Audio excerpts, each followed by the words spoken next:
जय हिंद, नमस्कार। मैं मोहन पाठक और अभी जो अपडेट निकल के आ रही है उस अपडेट के अनुसार सीएए के खिलाफ सुप्रीम कोर्ट पहुंच चुकी है। कौन? Indian Muslim league. Indian Muslim league के बारे में भी हम आपको बताएंगे कि इंडियन मुस्लिम लीग है क्या और किस प्रकार से कार्य करती है।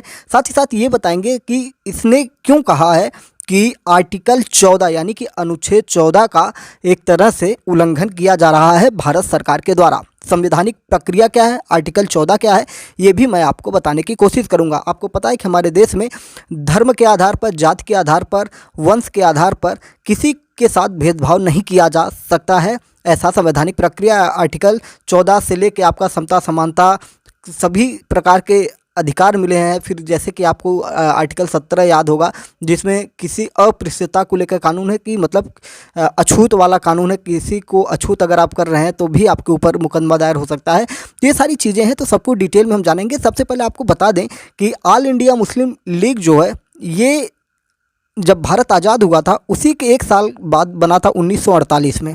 लेकिन ये जो था ना, आपको बताएं कि इंडियन यूनियन मुस्लिम लीग जिसकी हम बात कर रहे हैं, ऑल इंडिया मुस्लिम लीग जो है, थोड़ा सा मैं आपको क्लियर कर देना चाहता हूं कि ऑल इंडिया मुस्लिम लीग जो है ये जिन्ना का द्वारा बनाया गया था। इसके नेता जिन्ना थे जो पाकिस्तान का बंटवारा करके पाकिस्तान चले गए थे। लेकिन इसी से अलग होकर इंडियन यूनियन मुस्लिम लीग बनी थी जो 1948 में बनी थी। ठीक है, इसमें थोड़ा सा मैं आपको डिटेल में अभी चर्चा करूँगा। ठीक है, पहले ये अपडेट हम जानने की कोशिश कर रहे हैं।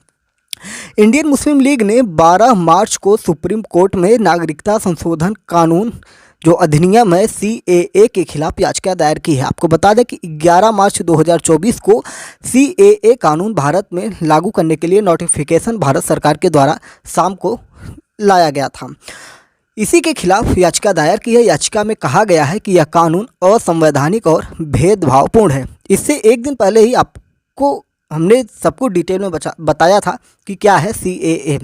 नोटिफिकेशन जब जारी हुआ तो आईयूएमएल का कहना है कि यानी कि इंडियन यूनियन मुस्लिम लीग का कहना है कि यह कानून मुस्लिम समुदाय के खिलाफ है।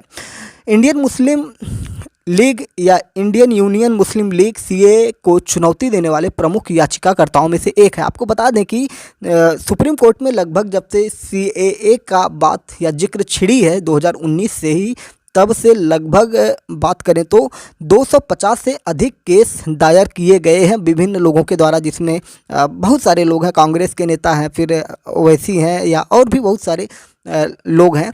ठीक है, तो जो इसमें इंडियन यूनियन मुस्लिम लीग कह रहा है, ये कह रहा है कि ये असंवैधानिक है और याचिका में अधिनियम और उसके सेक्शन 6B की वैधता को चुनौती दी गई है। इसका उद्देश्य धार्मिक उत्पीड़न के कारण 31 दिसंबर 2014 से पहले भारत आए गैर मुस्लिम शरणार्थियों को फास्ट ट्रैक नागरिकता देना है। याचिकाकर्ताओं का तर्क है क्योंकि अधिनियम ने नागरिकता को धर्म से जोड़ा है, धर्म के आधार पर वर्गीकरण पेश किया गया है, इसलिए ये पहली नज़र में असंवैधानिक मामला है। सुप्रीम कोर्ट को इस पर रोक लगानी चाहिए। ऐसी बात किसने कहा है? इंडियन यूनियन मुस्लिम लीग ने।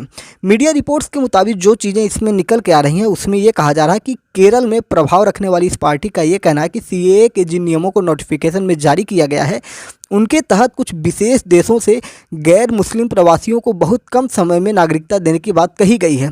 संगठन का कहना है कि यह मनमाना और भेदभाव पूर्ण। सब मिला जुला कर इनका ये कहना है इंडियन यूनियन मुस्लिम लीग का कि जो 3 देश हैं, सिर्फ 3 देशों से ही क्यों गैर मुसलमानों को भारत लाया जा रहा है या उन्हें नागरिकता देने की बात की जा रही है, मुसलमानों को क्यों नहीं। आपको बता दें कि 11 मार्च को केंद्र सरकार ने सीएए का नोटिफिकेशन जारी किया। इसके साथ ही ये कानून देश भर में लागू हो गया। इसके बाद देश में रह रहे गैर मुस्लिम शरणार्थियों को भारत की नागरिकता दी जाएगी। लोकसभा चुनाव के करीब आते ही सीएए के तहत नागरिकता देने से सरकार के फैसले ने फिर से विवाद खड़ा किया है।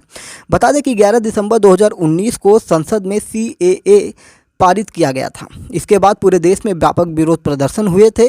विरोध प्रदर्शन का केंद्र रहा दिल्ली, जहां महीनों तक प्रदर्शन जारी रहा। शाहीन बाग आपको याद ही होगा, जहां पर फिर बाद में दंगे हुए। विरोध प्रदर्शनों के साथ ही इस कानून ने सांप्रदायिक तनाव को भी जन्म दे दिया। इसके कारण 2020 की शुरुआत में पूर्वोत्तर दिल्ली में हिंसक दंगे हुए, जिनमें कई लोगों की जान चली गई और सैकड़ों लोग इसमें घायल हो गए। अब आपको हम बताते हैं कि इंडियन यूनियन मुस्लिम लीग का इतिहास क्या है और साथ ही साथ हम ऑल इंडिया मुस्लिम लीग जिन्ना वाली जो है वो भी आपको बताने की कोशिश करेंगे। इंडियन यूनियन मुस्लिम लीग को लेकर एक बार बहुत विवाद मचा था। वो विवाद की जड़ थे राहुल गांधी, क्योंकि राहुल गांधी ने एक अपने इंटरव्यू में कहा था कि जो इंडियन मुस्लिम लीग है वो जिन्ना की मुस्लिम लीग से अलग है। और इसका प्रभाव अगर हम आपको बताएं तो केरल में इसका बहुत ज़्यादा प्रभाव है। और ये सारी चीज़ें आपको जाननी चाहिए, क्योंकि ये एक जो हमारे इतिहास हैं उस इतिहास से जुड़ी हुई टॉपिक है। मुस्लिम लीग का नाम सुनते ही आपको पाकिस्तान के संस्थापक मोहम्मद अली जिन्ना की पार्टी याद आती होगी। वो पार्टी जिसकी मांग पर भारत दो हिस्सों में बढ़ गया। लेकिन अमेरिका दौरे में जब राहुल गांधी गए थे, लगभग आपका 2023 अगले साल की बात है, तो 2023 में ही राहुल गांधी जब अमेरिका के दौरे पर गए थे, वहीं पर ये बात निकल के आई थी। अमेरिका में राहुल गांधी ने अपने भाषण में जिस मुस्लिम लीग का जिक्र किया वो इससे अलग है। इसका नाम है इंडियन यूनियन मुस्लिम लीग, यानी कि IUML। राहुल गांधी इस मुस्लिम लीग को धर्मनिरपेक्ष पार्टी बताए। और इस बयान के बाद बहुत सारा मामला गरमाया था, क्योंकि देश की पॉलिटिक्स में ये मामला गरमाना ही था। भाजपा नेता अमित मालवीय ने उस समय कहा था कि मुस्लिम लीग ही देश में बंटवारे के लिए जिम्मेदार थी। लेकिन राहुल गांधी इसे कहते हैं कि वो एक धर्मनिरपेक्ष यानी सेकुलर पार्टी है। क्या ऐसा करना वायनाड में खुद की स्वीकार्यता को बढ़ाने के लिए ज़रूरी है? यह जानना जरूरी है कि आखिर दक्षिण की इंडियन यूनियन मुस्लिम लीग जो जिन्ना की मुस्लिम लीग है उससे कितनी अलग है। तो अब हम आपको इस पर डिटेल में बताएंगे। देश में मुस्लिम राष्ट्र बनाने की मांग करने वाली ऑल इंडिया मुस्लिम लीग का गठन 1906 में ढाका में हुआ था। भारत को आज़ादी मिलने के बाद ही इसे भंग कर दिया गया था। इसके बाद पाकिस्तान में मुस्लिम लीग और बांग्लादेश में ऑल इंडिया अवामी मुस्लिम लीग बनी। और भारत में इंडियन यूनियन मुस्लिम लीग 10 मई 1948 में अपने अस्तित्व में आई। तो जो कोर्ट में यानी कि सुप्रीम कोर्ट में इंडियन यूनियन मुस्लिम लीग ने CAA के खिलाफ याचिका दायर की है, वो यही वाली है जो भारत में बनी 10 मई 1948 में। इसकी शुरुआत राजनीतिक दल के तौर पर हुई। हालांकि बांग्लादेश और पाकिस्तान की मुस्लिम लीग से तुलना करें तो भारत की IUML का इतिहास काफ़ी अलग है। इसे चुनाव आयोग ने मान्यता दी है और इस पार्टी ने केरल में सरकार भी बनाई है।